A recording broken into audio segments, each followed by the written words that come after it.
Hello, I'm calling from Deathcast. I'm Andrea. You there, Timothy? Uh, you've got the wrong person. My name is Mateo Torres. Oh, apologies. Timothy's a gentleman I just got off the phone with. You're Mateo Torres, right? Mateo, kindly confirm this is indeed you. Okay, I'm Mateo. Mateo, I regret to inform you that sometime in the next 24 hours, you'll be meeting an untimely death. There isn't anything we can do to suspend that. Do you understand all of this? Yeah? Log on to deathcast.com and fill out the inscription you'd like engraved on your headstone. And Timothy, on behalf of everyone here at Deathcast, we are sorry to lose you. Live this day to the fullest, okay? I'm Mateo. Sorry about that, Mateo. I'm mortified. It's been a long day. It's midnight, and you get a call that you're going to die in the next 24 hours. Many would take advantage of the life they have left, but others might waste it by being afraid. In the book, They Both Die at the End by Adam Silvera, you meet two teenagers named Mateo and Rufus. Both have been burdened with the knowledge that they're going to die in the next 24 hours. There's Mateo, who never got to live his life to the fullest, and there's Rufus, who lost his family but is never drawn back from life. Hello, this is Victor calling from Deathcast to speak with Rufus and Mateo. Yeah, it's me. Rufus, I'd regret to inform you that sometime in the next 24 hours. 23 hours? Yes, you're right. I'm sorry, Rufus. I regret to inform you that sometime in the next 23 hours, you will be meeting an untimely death. First of all, how are you doing? I don't know how I'm doing. How do you guys know? The end days. How do you know? Some list, crystal ball, calendar from the future? I'm afraid that information isn't available to heralds either.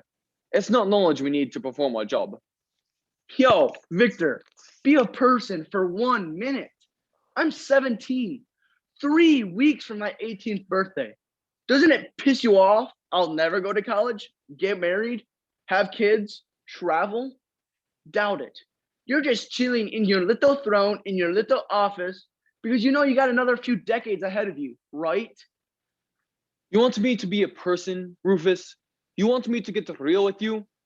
Okay, an hour ago, I got off the phone with a woman who cried over how she won't be a mother anymore after her 4-year-old daughter dies today.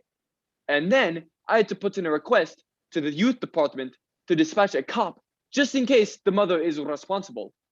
Rufus, I feel for you, but I'm not at fault for your death. Can you do me a solid and cooperate?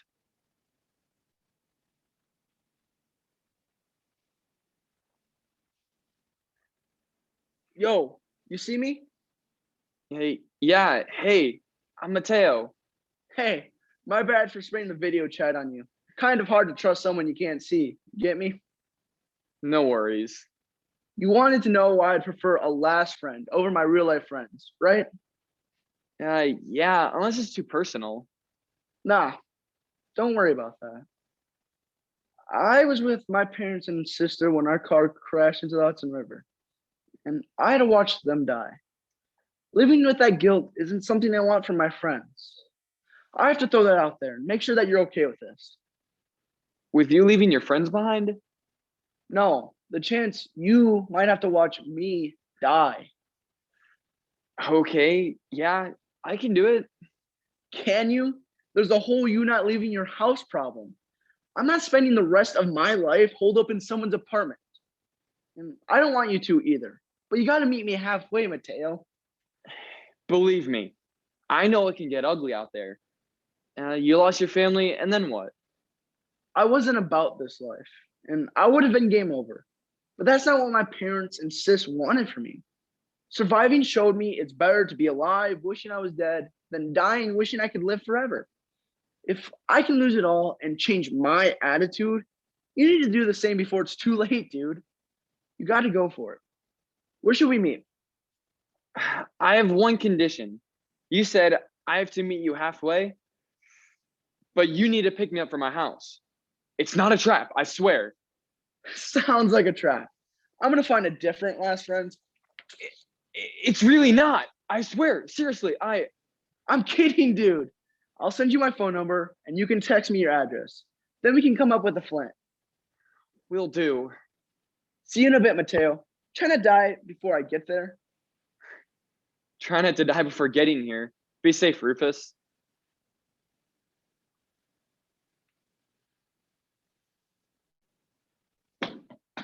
It's Rufus. This better not be some fake sheltered kid act. It's no act. I'm sorry. I'm just on edge. We're in the same boat. You ready to bounce? I'm ready-ish. Where are we going? We should have a battle plan. Battle plans usually involve bullets and bombs. Let's roll with the game plan. Well, bucket lists are pointless. You're not going to get everything done. You got to go with the flow. You sound like a pro at dying. Yeah, well, I'm sorry. I can't wrap my head around the fact that I'm living a day where I might need a bucket list. This isn't going to work. It's going to backfire on us. Hanging out together will only double our chances of dying sooner. Like a Decker hot zone. What if we're walking down the block and I trip and bang my head on a fire hydrant? And you can do your own thing. But we're done for whether we hang or not. No point in fearing it. not that easy. We're not dying from natural causes. How can we live trying to know that some truck might run us down when we're crossing the street? We'll look both ways, like we've been trained to do since we were kids. And if someone pulls a gun? We'll stay out of bad neighborhoods. And if a train kills us? If we're on train tracks on our end day, we're asking for it. What if? Don't do this to yourself.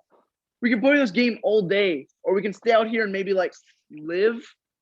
Don't do your last day wrong.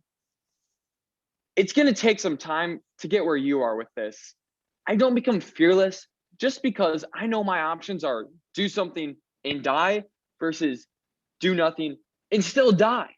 I have to say goodbye to my dad. We can do that. I have nothing I'm gunning to do. We have to see who first. My dad. It's only two stops down the downtown, and we can take the subway. It's safer than walking. I wonder how many other Deckers are out hanging with strangers right now. What if they're on their way to say bye to someone close to them and then gone? It's not fair. I hope they weren't alone. Nope, not fair. But I don't think it matters who you're with when you die. Someone's company isn't going to keep you alive once death cast hits you up.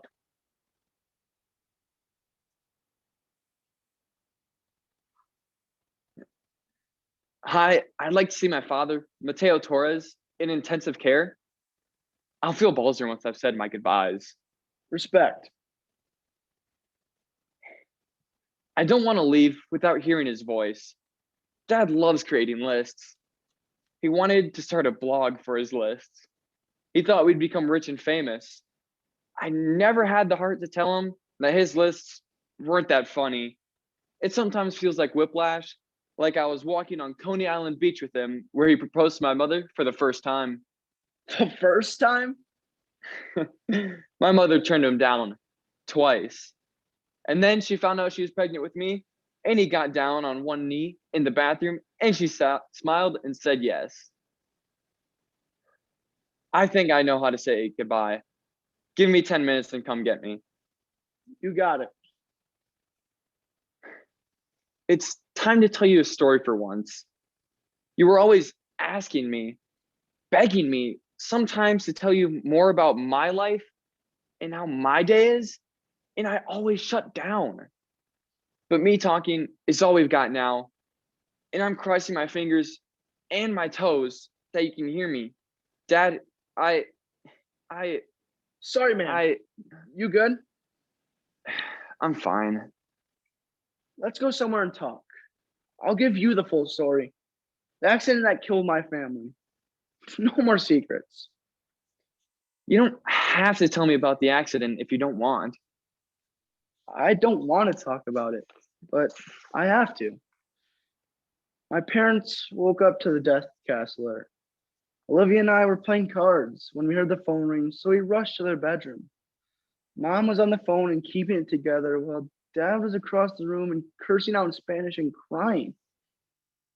First time I ever saw him cry.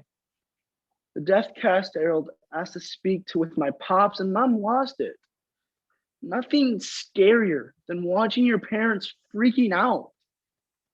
I was panicking, but I knew I would have Olivia. Then Deathcast asked to speak with Olivia, and my pops hung up the phone and threw it across the room. I was wondering if you were nervous about being enlisted that day and not knowing about it. Did you check the online database? It didn't seem right how my family was dying without me. I make it sound like I was getting left behind from a family vacation, but their end day was spent with me already missing them. And Olivia could barely look at me. Were you too close? Mad close. She was a year older. My parents were saving up money so Olivia and I could attend Antioch University in California this fall. She had a partial scholarship but hung back here at the community college so we wouldn't be separated until I could go with her. My parents wanted to ditch me. They were looking out for you, right?